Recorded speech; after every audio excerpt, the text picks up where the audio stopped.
SER Podcast.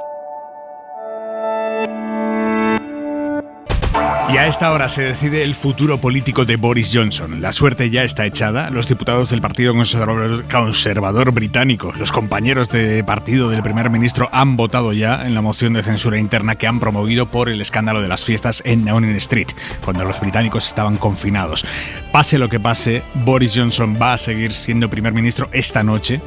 Pero esta votación es clave para saber por cuánto tiempo podrá liderar a los Tories y al país. Corresponsal en Londres, Begoña Arce, buenas noches. Hola, buenas noches. La votación en sí ha terminado, ¿verdad, Begoña? Empieza el recuento. Empieza el recuento, debería ser rápido. 359 diputados tenían derecho a voto, pero estamos a la espera de que Graham Brady, el presidente del comité en 1922 de los diputados sin cargo, que ese será el encargado de anunciar el resultado. Él ha dicho que sería hacia las 10 de la noche hora vuestra y venimos diciendo a que todo apunta a que Johnson salvará la moción, pero incluso en ese caso lo que ocurra esta noche, el castigo por las fiestas en Downing Street, tendrá consecuencias para él. Lo vamos a analizar esta noche. Enseguida volvemos contigo, Begoña, allí en Londres. Aquí en España, primer debate electoral de las elecciones andaluzas. Queda menos de una hora para que empiece, pero a esta hora están llegando ya al Centro Territorial de Televisión Española en Sevilla los candidatos. Allí está José Manuel Rebolo. Rebolo, buenas noches. Hola, Aymar, buenas noches. No estaba previsto que los candidatos hablaran con los periodistas. En la derecha, ¿con qué ánimo han llegado los candidatos? ¿Están llegando ellos y sus equipos también? Pues de momento los dos que han llegado lo hacen afables, al menos en apariencia tranquilos. Acaba de llegar Juan Marín y en estos momentos atraviesa la puerta de este Centro Territorial de Televisión Española la candidata de Vox, Macarena Olona, que lo hace acompañada de su jefe de prensa, Álvaro Zancajo. Los equipos sí han llegado antes, Aymar, desde las 8. Hemos visto ya, por ejemplo, aquí asesores del núcleo duro de Moreno Bonilla, Pamela Hoyos y Nacho Díez, que acompañan al presidente mucho antes incluso de que fuera secretario de Estado con el gobierno de Rajoy. Y en el bloque de la izquierda, ¿cómo encaran este debate desde el bloque progresista? Álvaro Guerrero, buenas noches. Buenas noches, Aymar. Pues con el objetivo de advertir de los riesgos de un pacto entre Partido Popular y Vox, y en tono propositivo, el candidato socialista Juan Espadas quiere evidenciar apuesta por los servicios públicos y proyectar su plan de empleo. Promete reducir la tasa de paro a la mitad en 4 años. Espadas, por cierto, va a ser el primero en intervenir, pero el último en llegar. En la coalición de izquierdas por Andalucía esperan confrontar directamente con el candidato a la reelección, Juan Manuel Moreno. Dice la candidata Inmaculada Nieto: esta es una oportunidad para evidenciar las carencias de gestión que ha tenido la Junta. Y participa Teresa Rodríguez de Adelante Andalucía, que acaba de llegar ahora mismo. Le ha costado llegar aquí. La Junta Electoral, recordamos, tuvo que refrendar su participación después de una demanda de las otras formaciones de izquierdas. Hora 25. Aymar Bretos. Hay 3 escenarios posibles esta noche, dentro de unos minutos, cuando sepamos si Boris Johnson consigue superar o no la moción de censura interna que le han planteado los suyos dentro de los Tories. Hay 3 escenarios posibles. Una, que no la supere; otra, que la supere por la mínima; y otra, que la supere de manera holgada. Begoña Arce, corresponsal en Londres. Si no la supera, si pierde, que no parece lo más probable a esta hora, ¿qué sucedería? Sucedería que inmediatamente comenzaría un proceso para elegir un líder conservador y que Boris Johnson dejaría de ser el primer ministro. Sería un primer ministro en funciones, o quizás el cargo o este tiempo de transición hasta que se elija un nuevo líder conservador lo ocuparía el viceprimer ministro Dominic Raab. Llevaría semanas elegir un nuevo líder en el partido y bueno, nos pondríamos quizás a finales de verano o algo más. Eso en caso de que Boris Johnson perdiera la votación de esta noche. En caso de que la gane, hay 2 escenarios posibles. Uno, que la gane de manera holgada, y otro, que la gane pero evidenciando su debilidad interna. Si la gana de manera holgada, pues tampoco hay mucho más que hablar. Pero si la gana de manera no tan holgada, evidenciando esa debilidad, si la gana por la mínima, Begoña, el escenario ya es mucho más incierto para Johnson. En cualquier caso, hay que decir de entrada que una moción de este tipo daña a cualquier primer ministro. Ahora bien, dependerá del número de votos que haya en contra de él esta noche para medir más o menos el nivel del daño. Pero el daño, digamos que está hecho, porque a partir de ahora Boris Johnson sabe que tiene un partido dividido, sabe que su liderazgo está en cuestión y sabe que tendrá que gobernar con todo esto y encima con los ciudadanos también aparentemente en contra. Aquí se han hecho una serie de cálculos, como podéis comprender, hoy todos son cálculos. Entonces se ha comparado con Theresa May. Theresa May May en su día sacó un 37% de votos negativos, eso equivaldría a 133 diputados ahora mismo en el Partido Conservador actual. Y Theresa May, al cabo de 6 meses, se tuvo que ir. Si Johnson está en menos de 100 votos negativos, sería un gran triunfo para él. Entre 100 y 120 estaría ahí razonable. Entre 120 y 40 realmente quedaría muy afectado su liderazgo y las posibilidades de poder sobrevivir a un cierto largo plazo o incluso medio plazo. Nosotros hemos estado también haciendo cálculos aquí en la redacción de la SER hoy. Pablo Morán, jefe de la información internacional de la SER. Buenas noches, Pablo. ¿Qué tal, Aimar? Buenas noches. Porque claro, aquí hay, esto no vamos a decir que es tradición, pero casi 4 de los últimos 5 primeros ministros conservadores se han tenido que someter a mociones como la que tiene que superar hoy Boris Johnson. ¿Cómo afectó esto a los líderes, a esa rebelión interna a la vista de todos, además? Pues claramente los debilitó, Aimar, hasta acabar con su carrera política, a pesar de que todos ellos fueron capaces de superar la moción de confianza planteada por los suyos, que es casi, como decías, una tradición en el Partido Conservador de Reino Unido. En algunos casos, como en el de Margaret Thatcher, lo superó por partida doble, porque ella se sometió a 2 votaciones, en noviembre de 1989 y justo un año después, en noviembre de 1990. Thatcher, como digo, ganó las 2, pero la segunda con menos ventaja, y eso le convenció para marcharse. We're leaving Downing Street for the last time, and we're very happy that we leave the United Kingdom in a very, very much better state. En realidad la convenció su entorno, porque ella, como escuchabais, estaba orgullosa de su gestión y de haber dejado al Reino Unido mucho mejor de cómo la encontró. Su sucesor en el cargo, John Major, se sometió a otra moción 5 años después, en julio de 1995. En ese caso fue el propio primer ministro el que precipitó esa votación para desafiar a los diputados que se habían rebelado contra él por la firma del Tratado de Maastricht. I believe I will win. I believe I will win comfortably. Mayor estaba seguro de que iba a ganar, de que ganaría cómodamente, y ganó por 218 votos frente a 111, pero quedó muy debilitado, y el laborista Tony Blair le barrió en las siguientes elecciones generales celebradas 2 años después. El caso más reciente, que es el que citaba ya Begoña, es el de Theresa May, que en diciembre de 2018 también se sometió a la confianza de su grupo por el acuerdo del Brexit, que no convencía a todos. Ganó con cierta holgura, pero eso no evitó su marcha. Me encantaría de corazón poder liderar al Partido Conservador en las próximas elecciones, pero es justo admitir que el partido prefiere acudir a esas elecciones con otro líder. Y ese otro líder fue Boris Johnson, elegido en las elecciones primarias que convocó el Partido Conservador justo después. Begoña, Johnson y su equipo, entiendo, llevan días intentando maniobrar para evitar el escenario de hoy, que es el peor de los escenarios posibles, y no lo han conseguido. Bueno, hoy ha sido un día realmente de intrigas políticas al más alto nivel.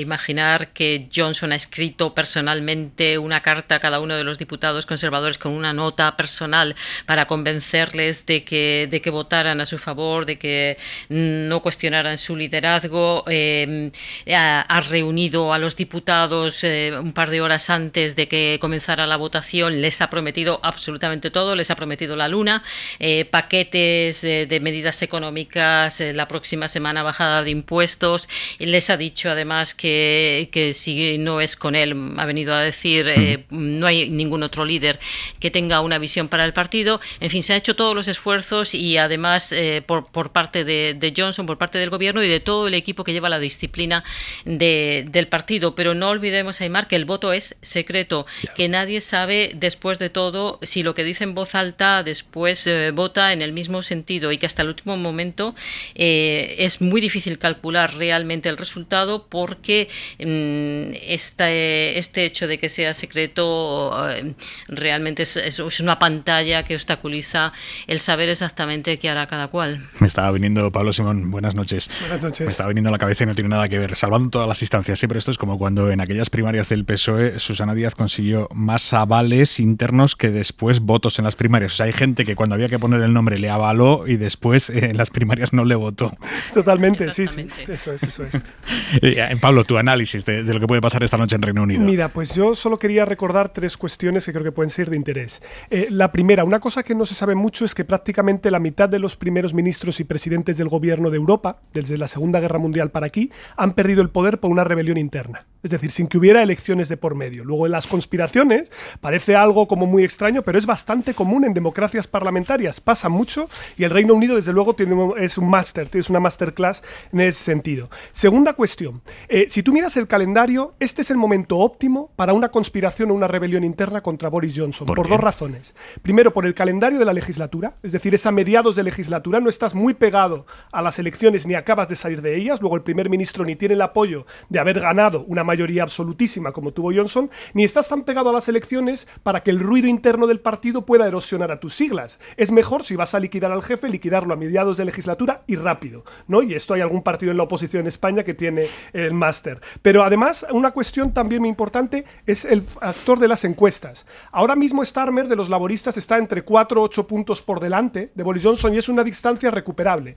Fíjate que si la distancia de los laboristas y los conservadores fuera muy grande, imagínate que los conservadores estuvieran muy arriba en las encuestas. Sería muy difícil que un diputado se rebelara contra Boris Johnson, tiene capital político. Y si está muy abajo Boris Johnson, nadie se va a querer rebelar porque nadie quiere suicidarse en las próximas elecciones. Prefieren que se inmole él. Luego está justamente en el punto de cocción perfecta para que haya una tercera cuestión, que es el cálculo que ahora hacen todos los diputados, incluso los críticos, que es decir, ¿qué nos conviene? ¿Dejar a Boris Johnson más tiempo y que se siga abrasando? Porque además en las locales ya hemos visto que los laboristas han mejorado, la inflación va a seguir generando problemas, hay que gestionar el Brexit y es mejor que él, digamos, asuma todo el desgaste y ya veremos. ¿O es preferible deponerlo ahora y buscar un reemplazo para ir dentro de 2 años con garantías a las elecciones? Eso es lo que están pensando muchos diputados y no está claro porque a la verdad ya sabes que cada diputado se juega en su circunscripción, su destino, y le interesa que la marca esté fuerte. David Mathieson, buenas noches. Buenas noches. Analista político británico, fue asesor del gobierno de Tony Blair en la cartera de Exteriores. David, ¿por qué los conservadores son tan fratricidas? Hemos escuchado que a prácticamente todos los primeros ministros conservadores, los suyos propios, les han planteado una moción de censura. ¿Cómo se explica esto? Porque es un partido que no tiene piedad con sus líderes. Es la formación de más exitosa en toda la política europea. Se remonta al siglo XVIII. Esta formación ha ganado las elecciones en el último siglo. Ha sido el gobierno o una parte de la formación del gobierno de 66 de los últimos 100 años. Es un partido que no tiene piedad con sus líderes. Entonces, tiene dos cosas, una flexibilidad ideológica de su programa y otro es que despide de sus líderes, exactamente lo que dices, sin piedad y sin problema. Y hay una cita que me encanta de Winston Churchill, si me permite, ¿no? Sí. Y Churchill dijo una vez que las lealtades que se centran en el número 1 del líder son enormes. Si tropieza, hay que sostenerle. Si comete errores, hay que cubrirlos. Si se duerme, no debe ser molestado sin motivo. Y si no es bueno y no gana elecciones, hay que echarle y darle caña y echarle enseguida, ¿no? Y esto es lo que dijo Churchill sobre los líderes. Y como dice, es exactamente lo que ha hecho, pero por parte de los laboristas, ellos temen que se repita la historia, porque cuando echaban a Thatcher, su líder más querida desde la Segunda Guerra Mundial, ¿no? Pero le echaban sin piedad en el año 90, tenía su cambio de líder, cambio de primer ministro, dejaban el partido laborista, la oposición, porque la gente, los votantes, pensaban que hemos tenido el cambio que queremos y dejaban el partido laborista sin respuesta. Yeah. Y si los Tories hacen lo mismo, ahora mismo el partido laborista precisamente está en los sondeos, sacan 4, 5, 6 puntos en los sondeos, pero si los Tories echan su líder ahora mismo, cambio de líder, el partido laborista está a los suelos otra vez, ¿no? Entonces, es un poco como la mafia. Los diputados Tory, lo siento mucho, líder, lo siento mucho, Johnson, este no es personal, pero es un negocio. Yo tengo que defender mi escaño y si lo hago mejor, si lo voy a defender mi escaño mejor con otro líder, le voy a quitar. Claro, lo que pasa es que tienen un problema en el partido Tory, tienen ahora un problema de liderazgos alternativos. No hay nadie que despunte claramente, que pueda ser el sustituto claro, natural de Johnson. Si se salva Johnson es precisamente eso. No hay nadie. Hasta hace 2 meses había una alternativa, el ministro de Hacienda, pero su mujer se ha metido en un lío con los impuestos porque efectivamente no paga los impuestos debidos como un ciudadano normal hará eso. Entonces, él está muy tocado por el tema de su mujer, que es multimillonario, no ha pagado sus impuestos en Gran Bretaña y tal. Entonces, esta fue la alternativa y el partido no tenía otro. Está muy dividido. Solo todos que sí tenían talento fueron a favor de la adhesión de la Reino Unido en la Unión Europea.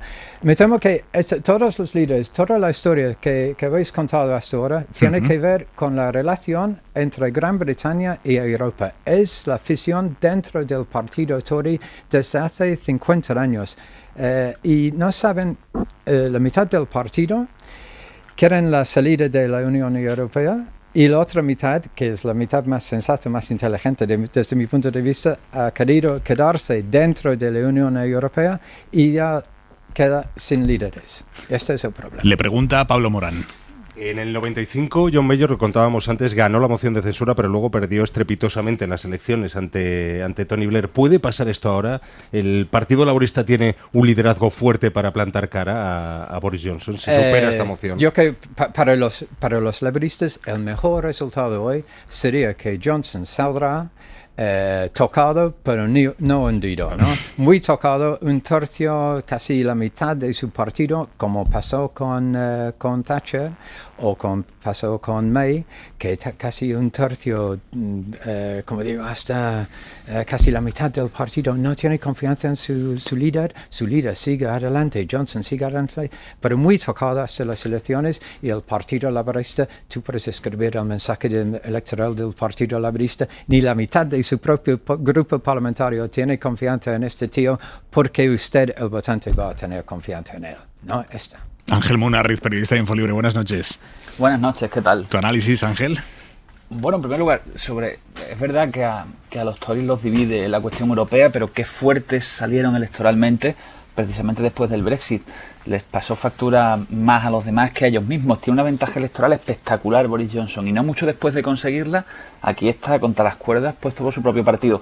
A mí me parece, siguiendo lo que ha dicho David, me parece preferible un partido que no tiene piedad de su líder, que, como vemos en muchas ocasiones, un líder que no tiene piedad de su partido. En tiempos, digamos, en que los partidos se han privatizado y han quedado muchas veces en manos de líderes caudillistas que los conducen por donde ellos quieren, sin tener mucho en cuenta a nadie, el espectáculo de un sector de un partido rebelándose de esta manera contra su líder, que está en Downing Street en un contexto internacional, incluso de guerra, pero que el partido considera que por su preservación, y hablamos de un partido de en torno a 200 años de historia, por su preservación y por sus intereses tiene un líder que no vale, y aparte de motivos más pragmáticos, un líder que ha mentido al pueblo británico y se lo quiere quitar de en medio, me parece un espectáculo democráticamente muy interesante. Begoña, nos contabas a las 8 que ahora mismo, si los británicos tuvieran que votar, claramente votarían contra Johnson. Votarían contra Johnson. Os hablaba de una encuesta que se ha hecho esta misma mañana, y un 59% decía que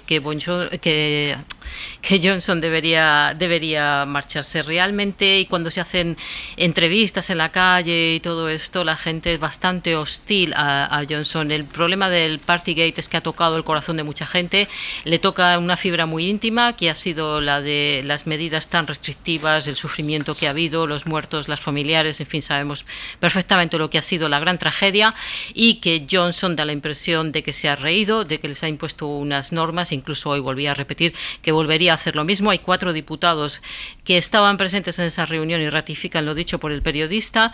Es realmente algo que hace muchísimo daño a la ciudadanía, y es posible que en las elecciones, lo vamos a ver muy pronto este mismo mes de junio, que hay 2 escaños en Liza, en las elecciones haya un gran batacazo de los conservadores debido a Boris Johnson. Bueno, y además, Begoña, lo hemos visto, ¿no? Cómo eso se traduce en la población con los abucheos este fin de semana, en las celebraciones del jubileo de Isabel II, cómo abucheaban a Boris Johnson, ¿no?, en la calle. Es que en este momento Boris Johnson no puede hacer campaña en la calle, casi no puede salir a la calle. En las 2 ocasiones, como dices, le abuchearon. Han contado otra historia de que el mismo viernes estuvo en un restaurante en Londres y también le abuchearon. Se fue, además, haciendo un gesto bastante despectivo.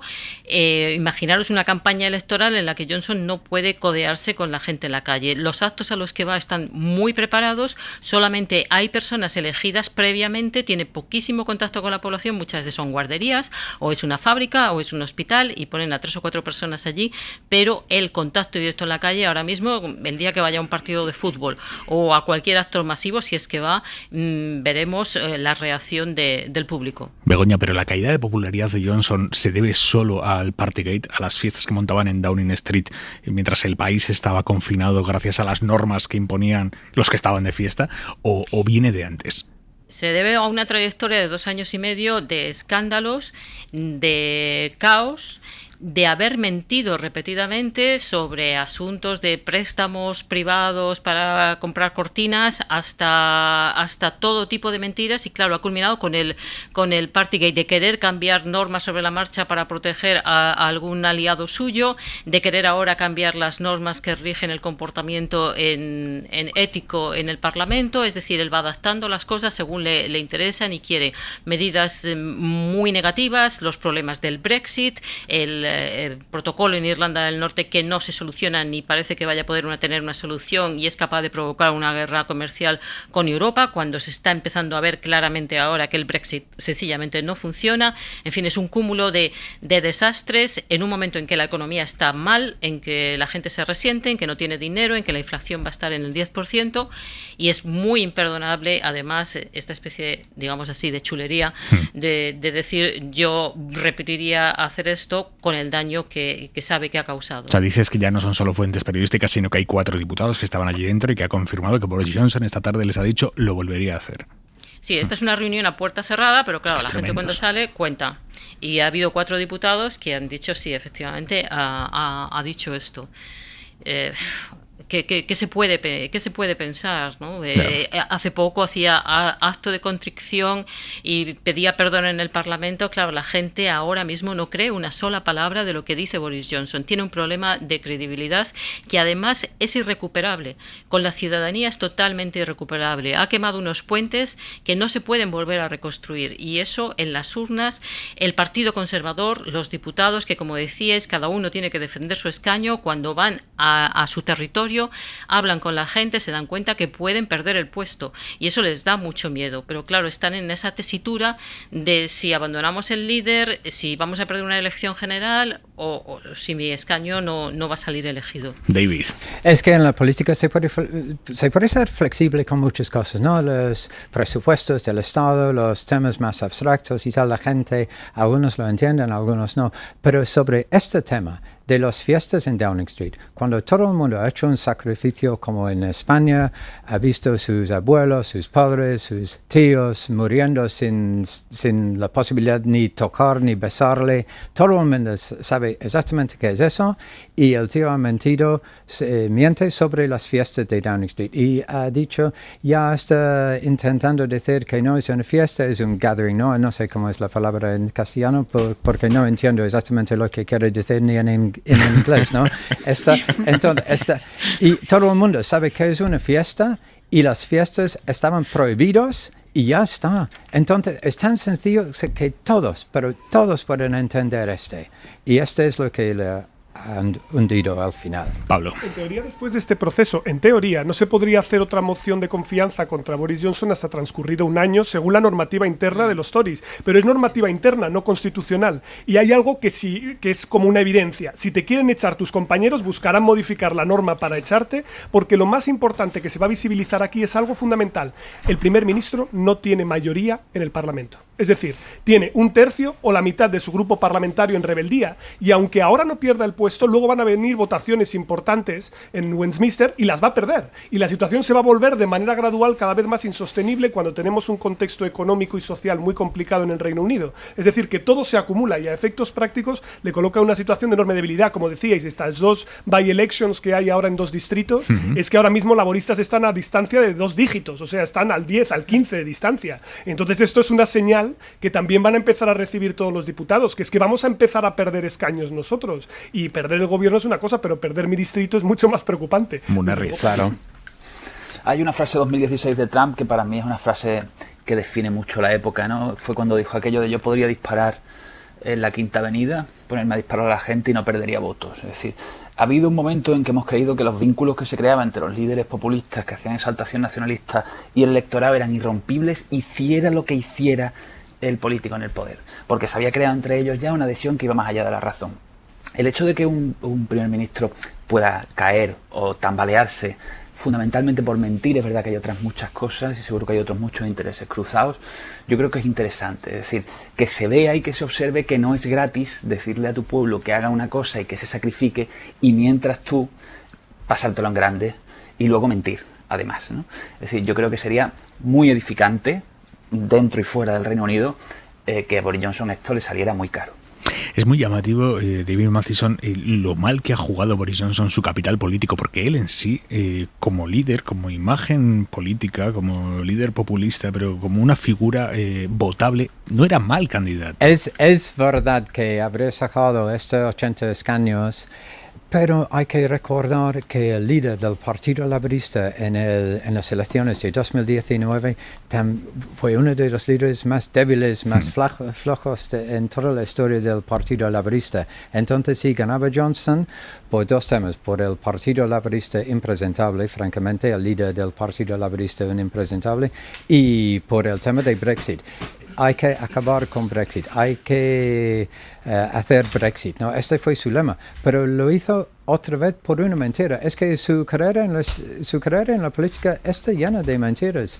Lo hizo porque este problema de la Irlanda del Norte, él se presentaba con una solución a este problema, pero no ha solucionado absolutamente nada, sigue siendo un problema. O hay una frontera entre el norte de Irlanda y el sur de Irlanda, o hay una frontera entre Gran Bretaña o el resto de Gran Bretaña y Irlanda del Norte, y la geometría no sale. Es que ha mentido en esto y ya todavía no tiene una solución. Entonces es un tío que miente constantemente y al final las mentiras han cogido. Le preguntan a David Mathieson, Pablo Simón y Ángel Munarriz. Sí, Pablo. Una pregunta. Estábamos hablando ahora de que tiene muchos problemas Johnson para deliver Brexit, ¿no? Para solucionarlo. Mi pregunta es, ¿hay alguien que tenga un plan en Reino Unido de cualquier partido sobre cómo gestionar el Brexit? Porque tampoco parece muy claro que los laboristas, por ejemplo, sepan exactamente cómo solucionarlo en términos de qué acuerdo buscar o cómo hacerlo, ¿no? O sea, que parece que ya es como un callejón sin salida político. Es verdad que los laboristas ni quieren mencionar el Brexit, ¿no? Hablan de cualquier tema que no sea Brexit, pero sí tenemos que hablar de Brexit y la única solución sea mantener el mercado único, que entonces hemos salido, Gran Bretaña ha salido de la Unión Europea, no tiene representación ni en la Comisión ni en el Parlamento, pero por todo lo demás las fronteras no existen, mercado único, y esta es la solución. Es tan evidente y está saliendo, incluso algunos Tories ya dicen en voz alta que sí es la solución. Entonces Gran Bretaña se queda peor que hace 6 años, antes del 2016, porque ya efectivamente está como Noruega, está como Suiza, está dentro del mercado único, pero fuera de las instituciones. Y esta es la única solución que hay. Es que mal negocio, ¿no? Al final. Mal negocio, claro. No, pero fue una mentira. Las mentiras de la campaña para hacer Brexit, Get Brexit Done, la independencia, claro. Muchas mentiras. Encabezado, claro, por Johnson, ya ha salido a la luz que no hay una solución. Munarriz. Esta revuelta contra Johnson proviene más del ala derecha del partido o del ala, digamos, menos a la derecha del partido, o no tiene, o no se mueve en esas coordenadas. La derecha del partido Tory, sus fieles, bueno, ya están, depende de su escaño, ¿no? Porque es exactamente, es la dinámica de la política británica, que cada diputado tiene que defender su escaño. No es como la política española con lista cerrada. Cada uno tiene que presentarse en su escaño. Entonces, la lema es efectivamente, sálvese quien pueda. Begoña, volvemos contigo en un momento, en cuanto tengamos resultado de esta votación, que es en cuestión de minutos, Begoña. Esperamos dentro de media hora, es lo que están diciendo a las 10 de la noche, hora vuestra. Aymar, lo quieres adelantar, pero yo no puedo hacer nada. No sabes, me vendría estupendo para abrir el ágora. Mueve tus hilos por ahí, Begoña, mueve tus hilos. Hasta ahora, Begoña. Hasta luego. Adiós. Pablo Morán, jefe internacional de la SER, hablamos ahora. Gracias, Pablo. Hasta ahora. Y David Mathieson, muchísimas gracias como siempre. Gracias.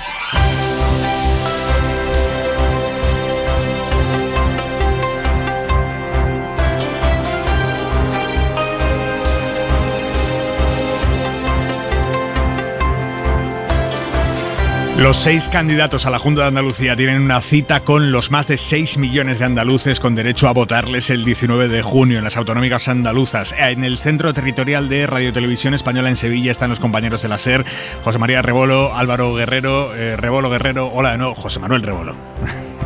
Hola, buenas noches, Aimar. Muy buenas. ¿Cómo va la estructura del debate, Rebolo? Bueno, pues el debate está previsto que dure casi 2 horas. Habrá un minuto inicial que comenzará el candidato del PSOE, Juan Espadas. Tras ello, 3 bloques: economía, educación, sanidad y servicios sociales, y el reto de la financiación territorial. Cada candidato tendrá 5 minutos en estos bloques y habrá un descanso después del segundo. Al final, un minuto de oro que cerrará Juan Manuel Moreno. Moreno, que llega a este debate con las encuestas muy de cara. La mayoría de los sondeos dibujaron un escenario muy parecido. El PP conseguiría una mayoría holgada para gobernar, podría permitirle gobernar sin la muleta de Vox o siendo muleta parlamentaria.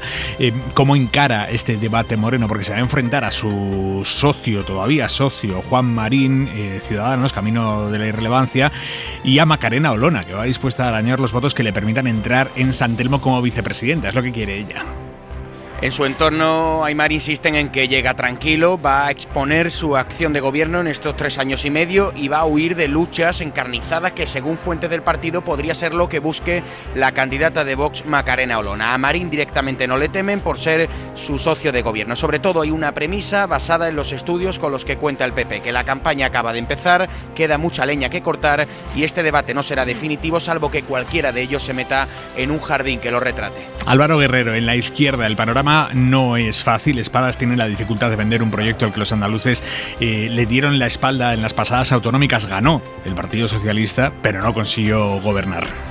Sí, consiguió 33 escaños, así que victoria electoral insuficiente. Las encuestas ahora no le son halagüeñas, Aimar, le dan un máximo de 36. Tampoco cuenta con la proyección que tenía entonces Susana Díaz, el actual candidato Juan Espadas, que dice que los sondeos no reflejan la realidad. Su estrategia va a tener 3 patas. Por un lado, la amenaza de la ultraderecha, desmontar lo que dice es un espejismo del milagro económico del PP, y en tercer lugar, llamar al voto masivo.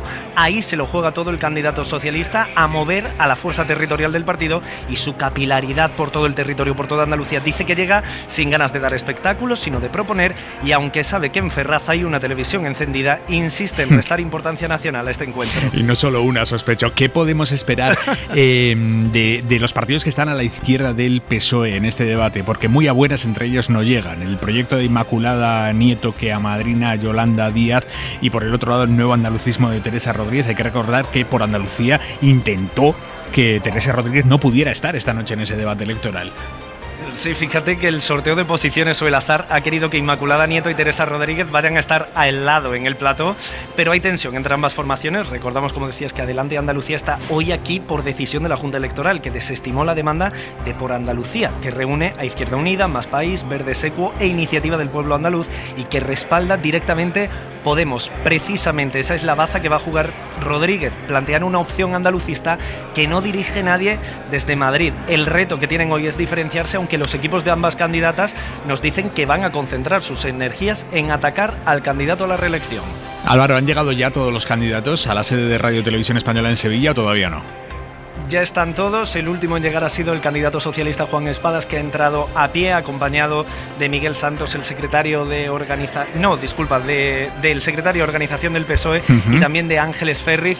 Y ya están todos. A esta hora se está haciendo una pequeña prueba de sonido entre los presentadores, Xavier Fortes y Paloma Jara. Y bueno, a punto de empezar. Estamos a minutos de este primer debate electoral. Compañeros, gracias hasta ahora. Un abrazo. Un abrazo. Y se incorpora a esta mesa de análisis precisamente desde el Centro Territorial de Radio Televisión Española en Sevilla, Isabel Morillo, periodista del Periódico de España. Morillo, buenas noches. Hola, ¿qué tal? Muy buenas noches. ¿Quién se juega más en este debate, Morillo? Pues yo creo que quien más se juega es Juan Espadas. Moreno tiene que no equivocarse, o sea, pueden hacer un debate plano, sin entrar a nada, sin caer en provocaciones, que de hecho es lo que nos cuenta en su equipo que planea. Y si no se equivoca lo tendrá fácil, pero Juan Espadas tiene una oportunidad única. Sabemos que el PSOE tiene el reto de movilizar a su electorado y hoy tiene una gran oportunidad de tensionar a ese electorado de izquierda, que parece que está todavía mucho más apático que el de la derecha. ¿Quién se juega más en este debate, Munarriz? Yo coincido con Isa. Además, yo creo que el PSOE tiene una buena oportunidad. Es decir, el PSOE lleva toda la legislatura constreñido, tuvo una digestión muy larga y muy pesada de la derrota, ha tenido un arranque de campaña más bien taciturno y ahora llega el debate. A mí había un mensaje que me traslada su gente de lo que va a intentar hacer hoy. Y hay dos conceptos que me interesan, aparte de que por supuesto van a intentar desmontarle la segura balance triunfalista de la gestión económica de Moreno, y van a intentar presentarlo y agruparlo junto a Vox para quitarle el marchamo de líder moderado. Hay dos cosas que van a hacer. Una va a ser reivindicar el orgullo de la gestión socialista histórica. La relación del PSOE con su pasado es complicada por dos motivos. Una, el caso de los ERE, y otra, el hecho de que Andalucía, durante 37 años que gobernó el PSOE, avanzó muchísimo comparada consigo misma, pero en términos de convergencia con España, la ansiada convergencia no llegó, ¿no? Entonces no pueden decir, usted ha echado hacia atrás el desarrollo que yo traía, porque es verdad que Andalucía ya tenía asignaturas pendientes. Yo creo que hoy Espadas va a apostar fuerte por quitarse ese corsé y hablar muy bien del PSOE y de lo que ha hecho el PSOE a lo largo de la historia de la autonomía de Andalucía.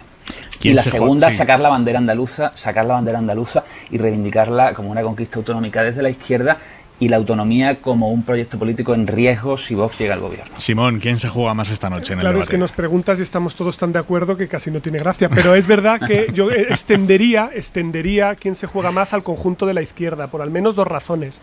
La primera, los debates son un escaparate fantástico para darse a conocer cara al electorado, y el nivel de conocimiento de los candidatos de la izquierda en general es mucho más bajo que los de la derecha. Estaba mirando datos del CIS, Inmaculada Nieto solo la conocen el 26% de los andaluces como candidata, o sea, es bajísimo.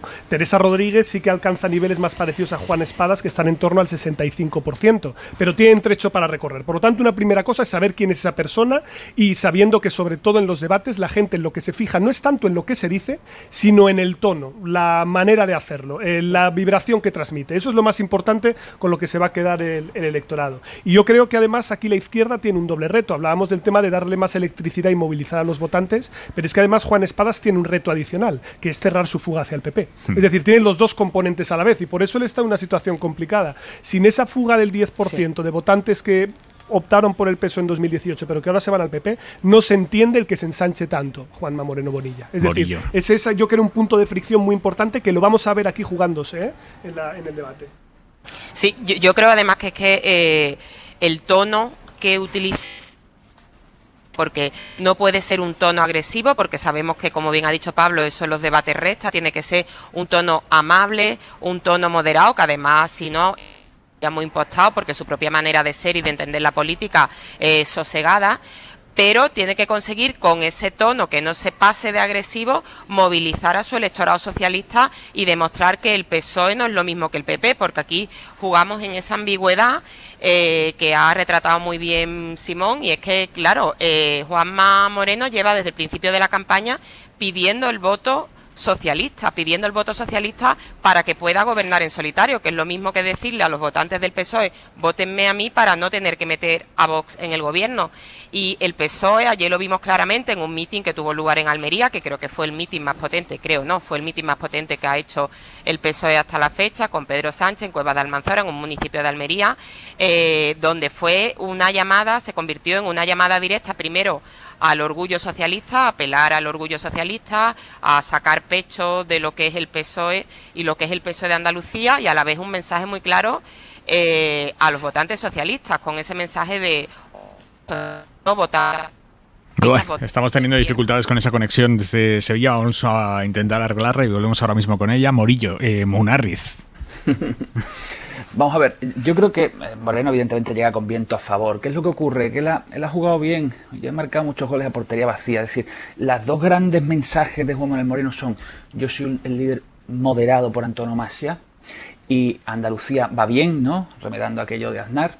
Realmente, no digo que Moreno no sea una persona de talante moderado ni que Andalucía no pueda puntualmente encontrarse indicadores defendibles desde el punto de vista económico, pero lo cierto es que miradas las tasas de paro, miradas el porcentaje sobre el PIB nacional del PIB per cápita en Andalucía, si miras los indicadores socioeconómicos clave, Andalucía está como estaba, y luego reivindicar tu moderación después de haber no solamente llegado al poder gracias a Vox, sino haber pactado políticas muy problemáticas con Vox y haber sido corresponsable de la normalización y del engorde de Vox durante la legislatura, tus dos grandes líneas, ¿no? Andalucía va bien y yo soy muy moderado, sometidas al contraste de unos adversarios con el colmillo afilado, y ahí los hay, porque con sus diferentes talantes ahí ninguno tiene un pelo de tonto. Yo tampoco creo que vaya a ser un paseo militar para Moreno. En cuanto al tono que decíais, y termino, hay dos personas que contrastan en cuanto a tono, que digamos que tienen perfiles más aguerridos y que creo que hoy van a cosechar protagonismo por las formas también, ¿no? Desde las antípodas ideológicas, ¿no? Una es Macarena Olona, que yo creo que seguramente la liará porque va de suyo, de su estilo, de salirse de todos los consensos formales de tono, y seguramente diga algo que mañana de mucho que hablar, porque ya está en la lucha pura y dura por la atención. Y Teresa Rodríguez, que está pugnando por un grupo propio y que necesita pegar un bocado en la izquierda mayor del que ahora mismo parece que tiene, que yo creo que a pesar de que el foco lo va a tener en Moreno, algo va a chocar con Inmaculada Nieto de Por Andalucía. Sí, comparto esa idea, pero fijaos que ahora que estamos en el contexto del debate, y ocurre todas las elecciones, se habla un montón de los indecisos. Hay un 30% de indecisos, atención con los indecisos, son claves los indecisos. Vamos a ver, dos aclaraciones. Primero, la gente cuando está indecisa no está indecisa entre todo, ¿vale? Lo que es importante, porque uno parece, no, ¿qué hago? ¿Cojo a Vox o cojo a Adelante Andalucía? No, la gente está indecisa entre algunas opciones concretas, y hay que ver dónde están esas fricciones de indecisión. Y esas fricciones de indecisión hoy están sobre todo en torno al PP. Es decir, gente que duda en torno al 12% de PP o PSOE, en torno al 11% PP o Vox, en torno al 10% PP Ciudadanos. Es decir, ahí es donde vamos a ver esos mensajes, ¿no? Y entonces vamos a ver a Juan Marín, por ejemplo, reivindicando que el voto a Ciudadanos no es tirar el voto a la basura, que merece la pena seguir optando por Ciudadanos para que no haya mucho voto estratégico o voto útil que se vaya. Vamos a ver a Vox y a PP forcejeando por entrar en el gobierno, no entrar en el gobierno, precisamente para esos indecisos que están ahí y justamente a espadas en ese punto de intersección entre la izquierda y la derecha. Pero además hay una segunda cosa que también es importante. Muchas veces la gente dice que está indecisa porque se va a abstener.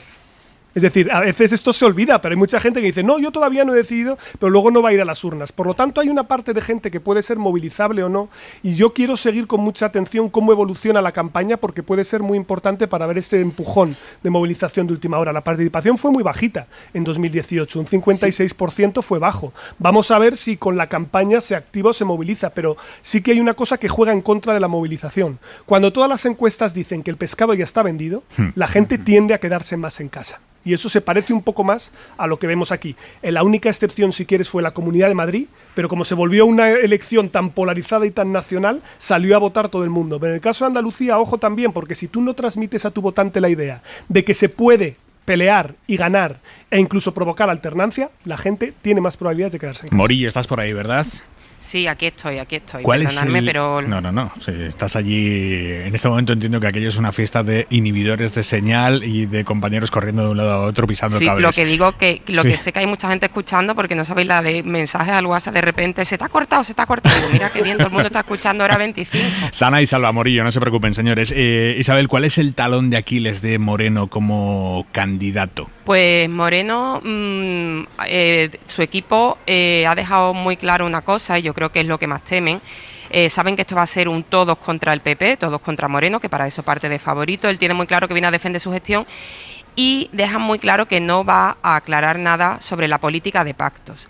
Por ahí le van a entrar todos. Vox sabemos que lleva ya 2 días insistiendo en esa idea de que el PP y el PSOE van a explorar en Andalucía la gran coalición, y que quieren que Moreno se retrate y le van a pedir que diga si es capaz de pactar con Vox o van a apelar a aquello de la derechita cobarde que también conocemos. Por otra parte, el PSOE también nos han dejado claro desde el equipo de campaña de Espada que, aunque no va a ser el eje central de su debate, de su discurso, sí que le va a preguntar si las leyes LGTBI, la ley de igualdad, la ley de violencia de género o la ley de memoria democrática están en peligro. O sea, que en el fondo le está también azuzando por ahí. Y sabe el PP que tiene un reto ahí en aclarar o no su política de pactos, que por supuesto no la va a aclarar, pero eso de dejarlo en el aire al PP también le preocupa, ¿eh? Yo creo que cada partido va a tener un... Por ejemplo, yo voy por Andalucía, va a intentar contrastar lo que hace Moreno Bonilla con lo que se ha hecho en el Ministerio de Trabajo. Yo creo que van a mencionar no quizá tanto a Yolanda Díaz como candidata, sino como ministra y modelo de gestión, ¿vale? Yo creo que ellos van a ir por ahí. Yo creo que Espadas no va a estar todo el rato hablando de Vox, porque sabe que eso a lo mejor está algo amortizado y se va a centrar un poco más en desmontar propaganda. Ciudadanos, la idea que a mí me transmiten es que el gobierno ha sido cosa suya, el cambio fue cosa suya. Moreno consiguió solo 26 diputados, fue presidente gracias a él, y como ahora cambian a Ciudadanos por Vox es cambiar progreso y normalidad por lío. Y el guión de Teresa Rodríguez está clarísimo. Soy la única en partido andaluz, las ventajas de tener un partido andaluz, todo el mundo tiene un partido nacional, el País Vasco, Cataluña, Galicia, hasta Teruel, lo recordará y le gusta decirlo, hasta Teruel y Andalucía, la más poblada, no tiene un partido andaluz. Es un mensaje muy sencillo y ella se va a encargar de colocarlo. De todas maneras, cuidado también con jugar solo la carta del resistencialismo, porque una campaña electoral tiene que tener mensajes también positivos y propositivos. Y una parte del problema que tiene la campaña de la izquierda es que está vertebrando esencialmente su mensaje en torno al miedo de la coalición con Vox. Y esto no es algo que necesariamente vaya a ser suficiente ni siquiera para movilizar. Quiero recordar que Vox surgió allí en el año 2018, se ha normalizado mucho como actor y sobre todo entre el electorado del PP de manera muy clara. Si vas a los datos de nuevo de la preelectoral del CIS, el 50% de los votantes del PP quieren un pacto con Vox.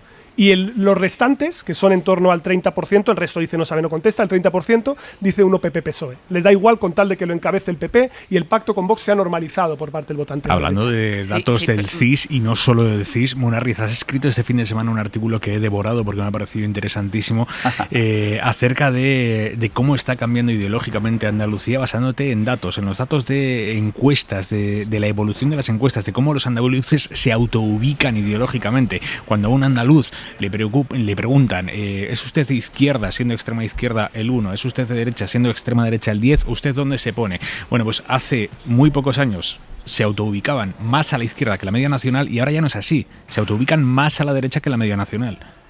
Sí, es verdad que el cambio es de medio punto, pero también es verdad que es en solo 4 años. Prácticamente no hay indicador en el que donde estaba el PSOE antes no esté el PP ahora y viceversa. Es decir, el PP ha sustituido al PSOE en un montón de preguntas como el partido de referencia, el partido alrededor del cual orbita todo, y todos los demás están por debajo. Y luego hay detalles que es verdad que llaman la atención, la autoubicación ideológica de Andalucía, tenerla más a la derecha que la de España, llama la atención, ¿no? Habíamos entre todos construido la idea de que Andalucía era una comunidad autónoma sociológicamente de izquierda, por la memoria de la emigración, por el maltrato extremo durante el franquismo, que no es que no sufrieran el resto de comunidades, obviamente, ¿no? Y que la autonomía había tenido desde su origen un marchamo progresista y el PSOE había sido un partido hegemónico y la derecha no iba a entrar. Bueno, pues entra y en 4 años te pones a mirar CIS con CIS y dices, pero si es que me los han cambiado a uno por el otro.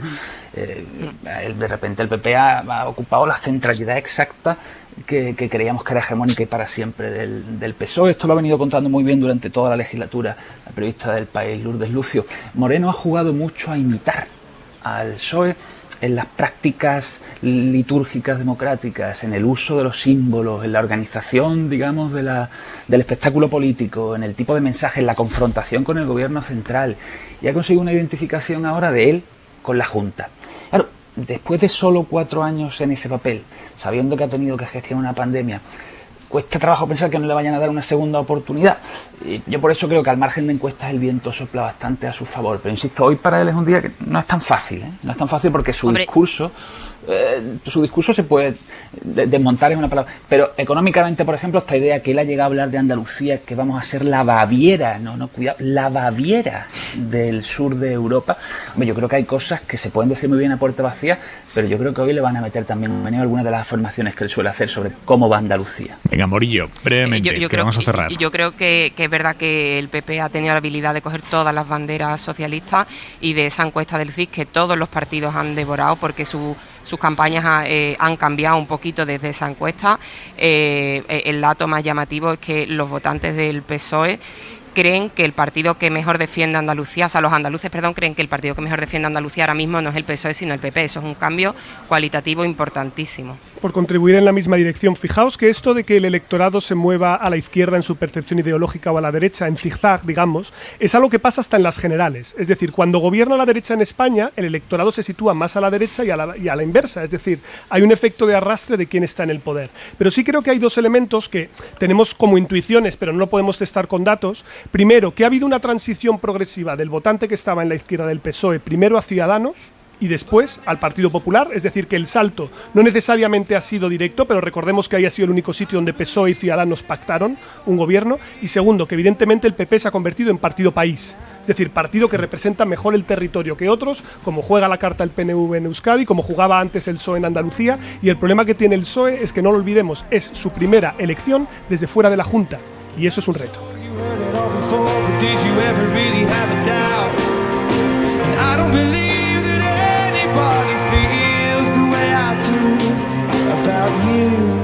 Pablo Simón, Ángel Munarriz, Isabel Morillo, muchísimas gracias a los tres. Gracias, un abrazo. Vamos a volver a esa sede de Radio Televisión Española en Sevilla en unos minutos con el inicio de este primer debate electoral. Se están haciendo ahora mismo la foto de familia todos los candidatos con los presentadores de este primer debate. 6 candidatos, cada uno con mucho que jugarse esta noche. En el primer debate hacia las elecciones andaluzas del 19 de junio con N.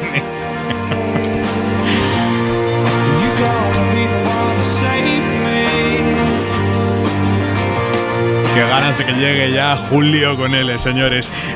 Antes de abrir el Ágora, nos vamos a ir a Mahón por un momento en Menorca. Pepa Blanes, jefa de Cultura de la SER, decíamos a las 8. Juan Diego Boto tiene todo para llevarse esta noche prácticamente todos los premios Max de teatro. Bueno, tiene ya motivos para celebrar, Juan Diego.